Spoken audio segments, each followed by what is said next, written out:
Why have I never thought of using a Boston butt to make burnt ends? I mean, there's plenty of intermuscular marbling in here, plenty of fat on this cut of meat, and I don't know about you, but the price of pork belly is getting a little steep to make burnt ends out of. Plus, when you pick up a pork belly, a lot of the times it is mostly fat on one side of it, so a lot of that is getting wasted, whereas with a Boston butt, you're going to be able to use almost all of this meat. You will have to cut the bone out if you are not able to find a boneless one. And when I was picking up one at the store, I was lucky enough to find this small one. It looked like they kind of cut it in half. It does still have the bone in it, so we will go through cutting that bone out. But this is a perfect size for some burnt ends. And this was actually on the more expensive side for a pork butt, $2.09. I know that's not expensive. So the total price of this was $13.17, and this is gonna make a lot of burnt ends. Usually with a pork butt, they will go down to, I've seen them $1.29 a pound. So I'm gonna give this a try. I've never tried burnt ends with a pork butt, so I'm excited to see how it goes. But first, we gotta make a rub for these burnt ends. All right, so I've said it before, but I will say it again. I highly suggest making your own rubs. If you want, go ahead, buy some store-bought rub. You can use that on these burnt ends, it'll be fine. But if you pick up a few of these seasonings, you'll be able to make your own homemade rubs all the time, just the way you like it. So today, this is a super basic one. Start off with some salt. We're probably gonna need a good amount of rub for these pork burnt ends. Then some black pepper, some onion powder. I usually go light on the onion powder, just because it can be a little overpowering if you go too heavy. And some garlic powder, a little paprika, well, not a little. We're gonna use a good amount of paprika. I like going heavy on the paprika because it adds a great color. And then some chili powder, same thing. I usually go pretty heavy with this. You can go heavy with the paprika and the chili powder I've found. And the color is just great with these. And that's it, super basic rub. Go ahead and give this a mix. And you could use this on just about anything. It's a great base layer for seasoning. And I like using this seasoning especially on pieces of meat that I'm going to be adding sauce to later, just because you don't need too much flavor in the seasoning. Just a nice base flavor. And then the sauce is really where you're gonna get those more intense flavors. And this isn't gonna be too salty because of all the other seasonings we put in it. Ratio-wise, there's not too much salt in this seasoning, so you can go pretty heavy with it. And there we have it. You can see the beautiful red color you're gonna have. This is gonna give that pork a beautiful look. So speaking of the pork, seasoning's ready. Let's go ahead and get it, bone it out, and cube it up. All right, so here is our pork butt. And like I said, I was able to get a nice little small one here for these burnt ends. So this is going to work out pretty good. All right, so I just want to pat this off. And then we will go ahead, get this boned out. And I have not boned out too many pork butts, so please refrain from making fun of my butchery skills here. So I'm just going to try and get down to that bone, just peel the meat away from it. And it's kind of like a blade style bone. So you can see here,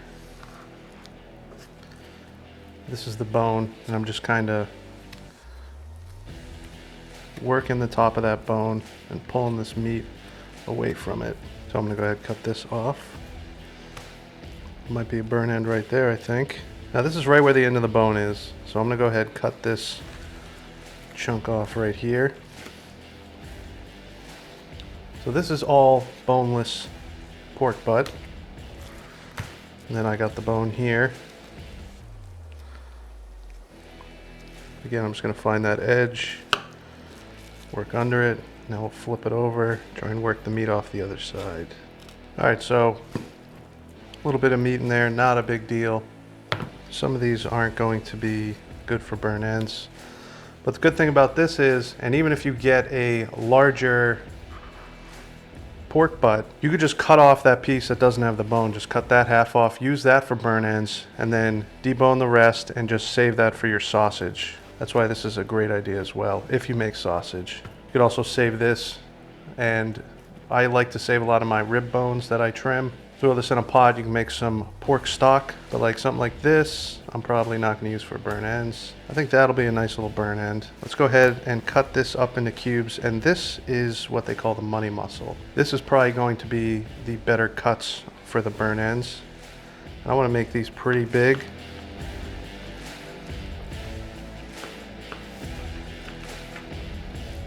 You can kind of trim some of the silver skin fat off there. Obviously these aren't gonna have that perfect cube shape really that you're going to get with the pork belly, but it's still going to be good. And like I said, this is probably going to be the better pieces. You can see it's got that nice piece of fat on there, beautiful meat. See all the intermuscular marbling.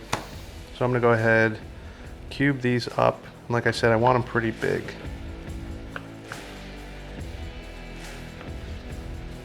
These are going to be good. Just check that out. Nice marbling and fat in there. These are going to be some good burn ends, I think. So that looks like a good amount of burn ends for me. What I'm going to do is cube up the rest and then kind of just pick out the best pieces that I want, and the rest is going to get saved for my sausage pile. I think these are going to, you can see how lean that is. Might give this a try anyway. These look pretty good. All right, so I want these pieces for sure. These look pretty good. They're lean with some layers of fat in there. Definitely want those money mussel pieces. So we're gonna use those. So let me see where we are with the amount of burn ends I have in my pile here. 12 pieces. I'll use this one too. So I'm going with these pieces here. The rest of these, I mean, you could, if you want to cook them, go ahead.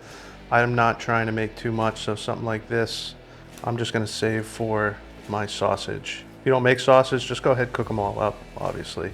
Let me get a bag for this stuff, then I will come back and we will get these seasoned. Let's just spread these out so we can get them seasoned up. Get that seasoning we made. Just go ahead, coat these. We want a generous coat on here. And I didn't mention it, but I'm cooking these on the pit barrel cooker. Obviously, anything with fatty pork, I'm using that pit barrel cooker.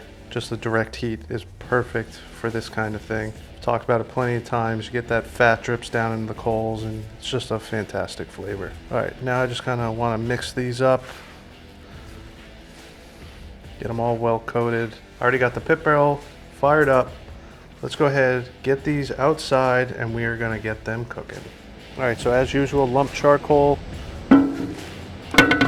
And I have a couple chunks of cherry wood down in there. So I'm just going to dump these burn ends right on the grill, then I will just get them spread around. And that looks pretty good. Just gonna get my rods in here. And we are going to let these smoke. All right, so the plan for these pork belly burn ends is let them go on that pit barrel cooker till they get a really nice crispy bark on them. Not really looking for an internal temperature. I will check them to see where they are, but I just want to get that nice bark on there. Then we're going to take them off, put them in a pan with some delicious barbecue sauce, and let them finish cooking that way and get super tender. Now, since I've never done these before, not really sure on time, I'm assuming it's going to be similar to pork belly burn ends, so I'm thinking around 2 to 3 hours they will be ready to pull off and get into a pan. Now it's all going to depend on the kind of fuel you're using in your pit barrel cooker. If you're even using a pit barrel cooker, that's going to dictate how long it takes. Sometimes I find my pit barrel cooker will run a little bit hotter some days compared to others. But that's the plan. Let them get a delicious bark on there. We're going to pull them off, put them in some sauce. So speaking of that, let's go ahead and I'm going to show you how to make this delicious barbecue sauce we're going to use for these pork butt burnt ends. All right, so for this barbecue sauce, it's going to be a thin vinegar style sauce because we're doing pork butt. So I want it to be kind of similar to something I would do with like pulled pork. It's going to have a little more ingredients, be a little more thicker, but it's going to mainly be a vinegar thin style barbecue sauce. So let's go ahead and make this. So we're starting off with our apple cider vinegar. Probably use all of this. I actually got measurements on here so I could tell you how much. Just over, what is this, milliliters. Just over 300 milliliters of apple cider vinegar. I'm going to go in with some hot sauce. Looks like it was about 50 milliliters of hot sauce. Now the milliliters are a little different, but that's what's on this cup, so we're using it. Now some ketchup. about 150 milliliters of ketchup. Some yellow mustard, about 100 milliliters. Worcestershire sauce, 50 milliliters. Then some molasses. I love using this stuff in barbecue sauce. That was about 75 milliliters. All right, battery died, but as I was saying, I was going in with a little bit of the rub that we made earlier, probably 2 tablespoons of that. Then I want to go in with some lemon juice. Lemon juice is a great addition to any barbecue sauce. And that should be good. We'll go ahead and mix this up. Now, a lot of times when I'm doing barbecue sauce, I like to heat it up, let everything mix together well. Now, I'm not going to do that with this because we're going to pour this right in the pan with that pork. It's essentially just going to cook in the pan, so I don't want to cook it twice. When it's cooking with all that pork, it'll have a chance to thicken up even more. So you can see it's on the thinner side. It's going to thicken up when it's cooking with the pork. It's got that molasses and ketchup in there, so that sugar is going to thicken this up a little bit. All that vinegar and lemon juice is really going to help tenderize those pork pieces, though. That is super important. You don't want to get too thick of a barbecue sauce. If you're going with a store-bought barbecue sauce, try and find one that's a thin vinegar sauce. Not a bad name for a sauce, though. Vinegar sauce. Anyway, Carolina style barbecue sauce would be good. Sometimes you could find those in the store. Don't go out and get a thick, like Kansas City style barbecue sauce. It's not really going to work too well with this. It's going to get too thick when you cook it. So you want something thin with vinegar in it. But pork's been on for about 2.5 hours. Let's go out and see how it's coming along. We'll take them off probably, throw them in a pan, and we're going to add this barbecue sauce with them. All right, let's take a look at the pork. Nice. And I came out here after about 1.5 hours and I gave these a flip. You can see that we got plenty of color on that bottom side. I want to get some color on the other side. That's why I gave them a flip. But these look great. Let me get these rods out. And we will get a temp check just so we know. Let me try and get one of these bigger pieces. Yeah, so we're about 190. If I can get it off my thermometer. Check another one. That one's about 177. And this one's 204. They're feeling pretty good. Definitely not tender enough yet, but that's why we're going to put them in the sauce. I got the color. Just going to get these moved to the side. It's also going to give us a chance to let that fire and the coals heat up a little bit more, because you're going to want a little more heat once you get them into the sauce. All right, now we can throw them in our pan. All right, so I got them all in the pan. Now I'm just going to go ahead and cover them with this delicious sauce we just made. Try and cover the tops. Coat them all as you're dumping it in. And that is the perfect amount of sauce. You want them covered about 3/4 of the way. Now I'm going to get these covered with some foil. All right, so we got the foil on top. Get our rods back in. The fire down there is super hot now. So we're going to get this lid on and let these cook. All right, so I'm going to let these go for at least another hour, maybe 1.5 hours. That should be enough to get these nice and tender. Then once they're done, I'll pull them off, let them rest for another hour. Then I will see you to get them opened up and we will give them a try. All right, so the pork butt burnt ends are finished.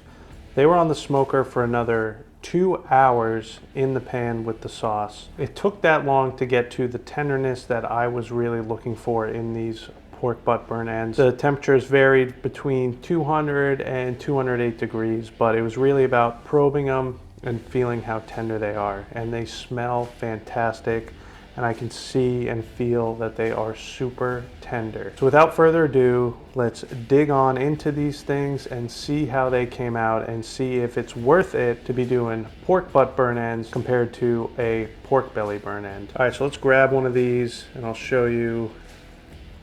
Nice and tender, just pulls right apart. Delicious meat inside there. You can see just nice and tender.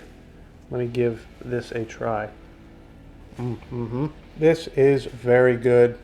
This is a leaner piece, I think. It's got super porky flavor. It reminds me of pulled pork, but it doesn't have that soft, pulled apart texture. It's got a lot more bite to it, which is really nice. I'm definitely a fan. I'm gonna be making these again, because for the price, you can't beat it. So this is a little fattier piece. Let me give this a try. That's a little bit more like a pork belly burnt end, this fattier piece. That sauce is great with the seasoning. It's got a little bit of kick to it, not too crazy, just the amount of heat you want. But I really enjoy these. They do remind me of kind of like a chuck roast burnt end, but with pork instead. With a pork belly burnt end, they can be very rich because of the amount of fat in there. And these, I think, are a perfect alternative to a pork belly burnt end. People will love these if you have them at a party, I'm telling you. You can eat a bunch of these. The meat is super juicy. It's got great flavor.